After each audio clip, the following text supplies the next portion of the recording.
Bismillahirrahmanirrahim. Allah'a hamd, Resulüne salatu ve selam olsun. Değerli kardeşlerim, bu sohbetimizde her gün en az 17 kere okuduğumuz Fatiha-i Şerife'nin manasını anlatmaya çalışacağım. Tabii ki Fatiha suresinin bir başka adı da Ümmül Kitap'tır. Yani Kur'an'ın anası, kitabın anası anlamında ki üzerinde çok durulduğu zaman neredeyse insanın Kur'an'ın bütün manasını bu Fatiha'nın içerisinde anlayabilir. Tabii ki biz uzun uzadıya üzerinde durmayacağız. Sadece her gün okuduğumuz Fatiha'nın manası nedir? Biz Allah'a ne diyoruz? Allah'tan ne istiyoruz? Ne sözü veriyoruz namazlarımızda? Bunu bilmekte yarar vardır. Bismillahirrahmanirrahim. Rahim olan, Rahim ve Rahman olan Allah'ın adıyla. Rahim sadece ahirette müminlere mahsus. Rahman dünyada mümin ve gayrimümin herkese mahsustur. Rahman yani Rezzak, herkesin rızkını veren, kimseyi dünyada aç bırakmayan, bütün mahlukatın, bütün kainatın rızkını veren Cenab-ı Allah'tır. Biz hepimiz az çok yediğimiz, geçindiğimiz her rızkın esas sahibi Cenab-ı Allah'tır. Rahim ise rahmet sahibi, merhamet sahibi, şefkatli anlamındadır ki Cenab-ı Allah bu dünyada iyilik yapan insanların karşılığında öbür dünyada onlara rahim davranır ve onların mükafatını verir. Bunun kısa manası budur. Elhamdülillahi Rabbil Alemin, hamd alemleri yaratan Rabbe mahsustur.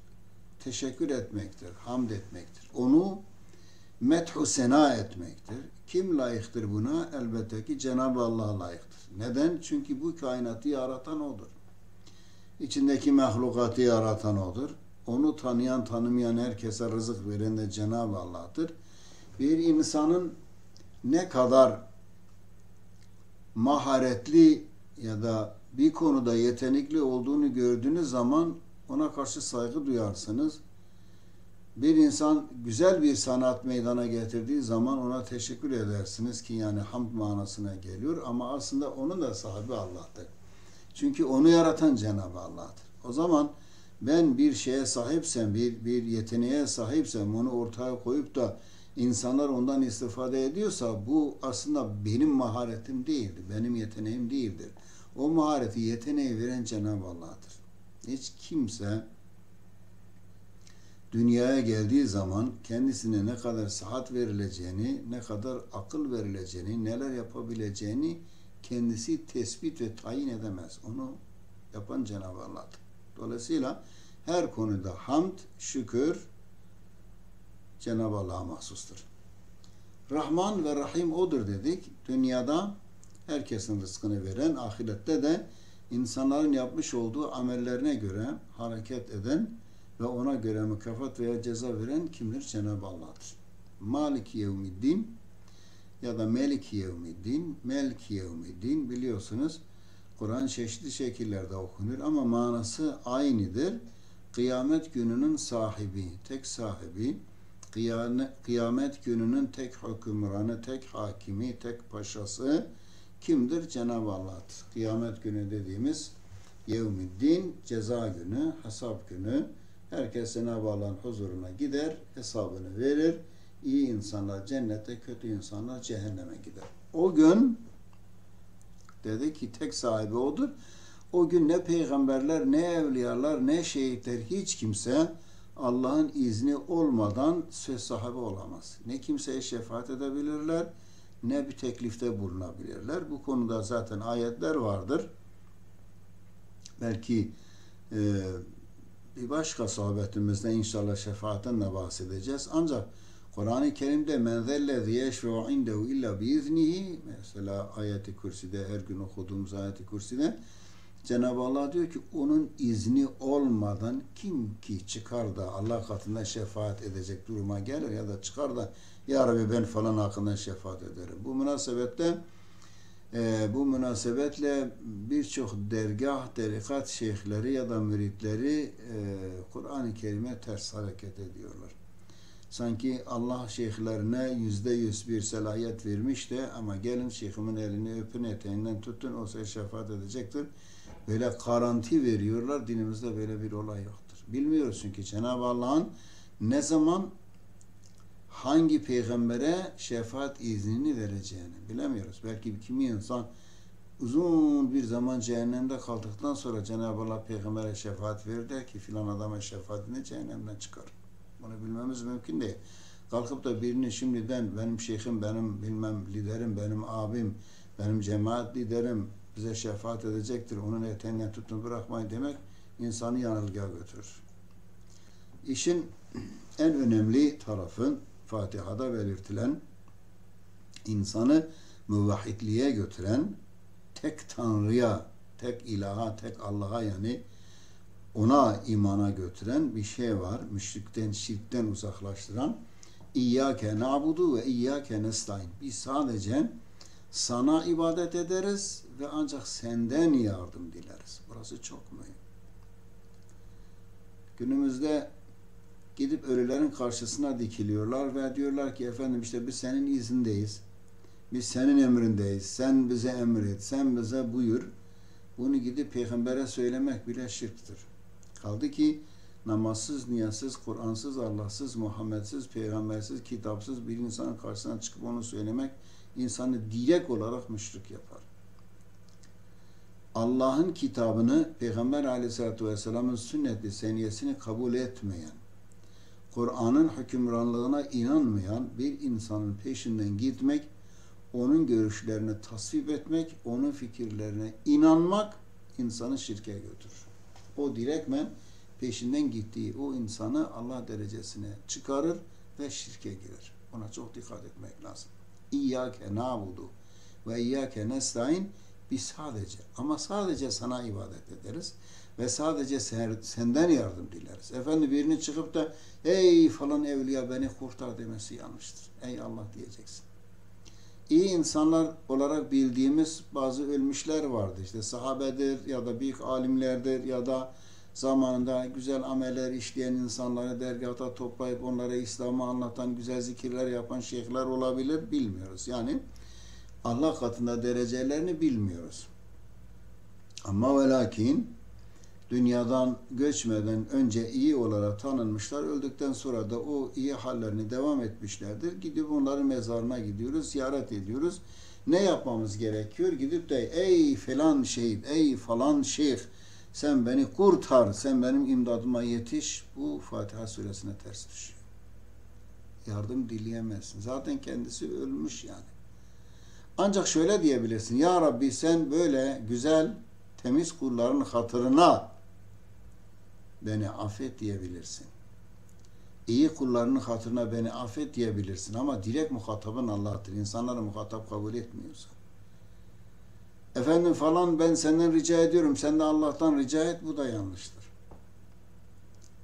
Sen böyle bir şey söyleme hakkın yoktur. Ya sen direkt Allah'ın yanındasın. Allah'a dua et. Allah'tan iste. Kullardan ne istiyorsun? Kullardan bir şey isteme.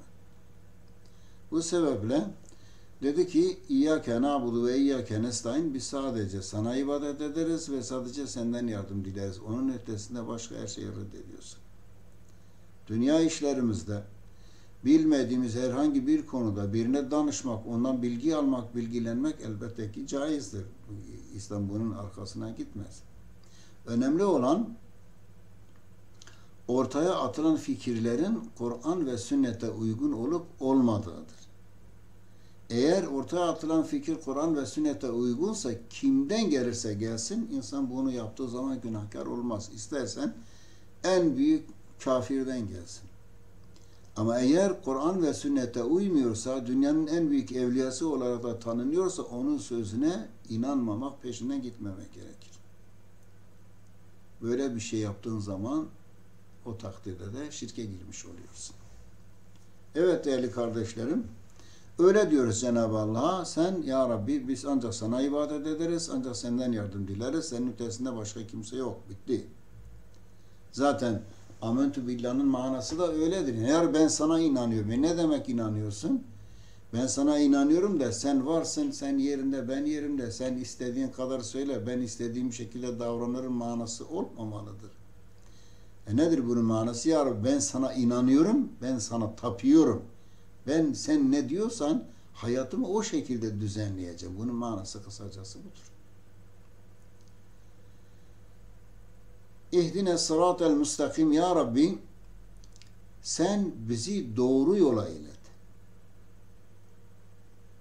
Doğru yol nedir? Fatiha'nın 6. ayetidir. Onu 7. ayette Cenab-ı Allah izah ediyor. Sıratellezine en'amte aleyhim gayril mağdubi aleyhim veleddallin amin. Senin razı olduğun, onlara lütuf ettiğin, ikram ettiğin, sevdiğin insanların yolu. Bizi o yola ilet. Kendilerine gazap ettiğin, kızdığın, sevmediğin ya da delalete gidenlerin yoluna değil. Kimmiş? Kendisinin sevdiği, ikram ettiği, lütufta buyurduğu insanlar elbette ki peygamberlerdir. Zaten peygamberler insanları Allah'ın yoluna sevk etmek için vazifelendirilmiş insanlar değil midir? Onların nurlu yolu bizim yolumuz olmalıdır. Peygamberin de kendine has bir yolu yoktur. Yanlış anlaşılmasın. Peygamberin yolu Allah'ın yoludur.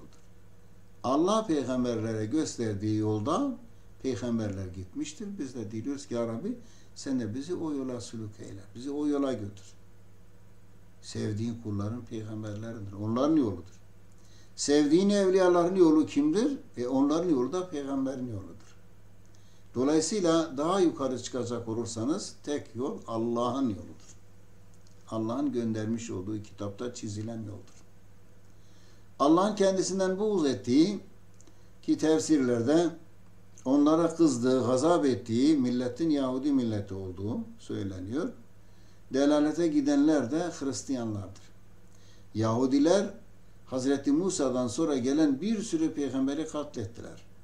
Kendilerinin yazmış olduğu Tevrat'ın dışına çıkan peygamberleri bile tanımadılar. Çünkü yazdıkları Tevrat kendi menfaatleri icabınaydı. Günümüzde de aynı öyle yapanlar çoktur. Hristiyanlar ise yanlış yaptılar. Hazreti İsa'yı ve onun anası Meryem'i Allah'a şirk koştular. Ya İsa'yı da yaratan, Meryem'i de yaratan Cenab-ı Allah'tır. Sen bir kulu nasıl alıp da Allah'la denk bir seviyeye getirirsin? O da delalettedir.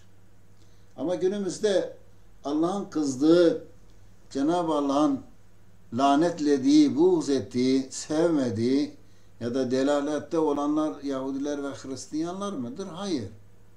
Başkaları da var. Allah'a şirk koşanlar o kadar çok ki.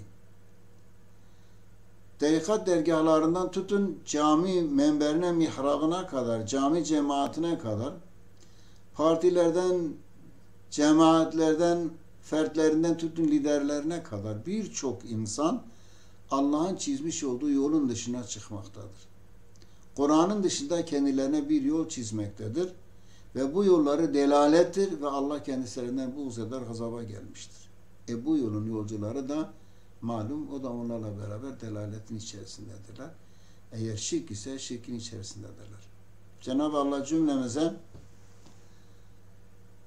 Kur'an-ı Kerim'in Fatiha suresinin bize belirttiği doğru yol, peygamberlerin gittiği yolu nasip eylesin.